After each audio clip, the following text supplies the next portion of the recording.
পারবে না। আমরা স্বৈরাচার বিরোধী আন্দোলনে শেষ খেটেছি, অতএব আমরা এই উপদেষ্টাদেরকে বলবো ভারতকে তাড়াতে প্রয়োজনে পাকিস্তানের সাথে চীনের সাথে আমরা সামরিক এবং ব্যবসা বাণিজ্যের চুক্তিবদ্ধ হব। ভারতের সকল বাণিজ্য প্রত্যাখ্যান করব। সংগ্রামী বন্ধুরা, আমরা দেশের স্বার্থে স্বাধীনতা সার্বভৌমত্বের সাথে দল মত নির্বিশেষে বাংলাদেশের সকল নাগরিক আজকে ঐক্যবদ্ধ হয়েছে।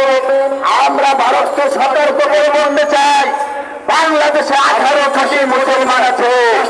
আমরা যদি দুই হাতে দুইটা করে গজারি নেই, 36 কোটি গজারি দিয়ে ভারতের লাল কেল্লা আমরা দখল করতে পারি। আমাদেরকে পারমাণবিক ভয় দেখে দমিয়ে রাখা যাবে না। বাংলাদেশ লিবারেল ডেমোক্রেটিক পার্টি তথা বিএলডিপি কর্তৃক আয়োজিত বাংলাদেশের আনন্দিত নেতা ভারতের সহায়ক মন্ত্রী দেশের সামনে আমরা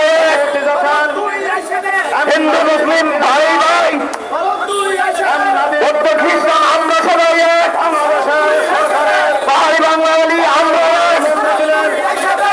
প্রিয় বন্ধুরা, এই পর্যায়ে বক্তব্য রাখবেন মহান অধিকার পরিষদের ঢাকা মহানগর দক্ষিণের যুগ্ম আহ্বায়ক আব্দুল্লাহ, যুগ্ম আহ্বায়ক আব্দুল্লাহ।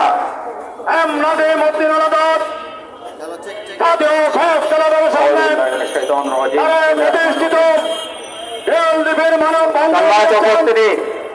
বাংলার মাটি এবং মানুষের পক্ষে কথা বলা আগস্টের এই গণঅভ্যুত্থানের পরে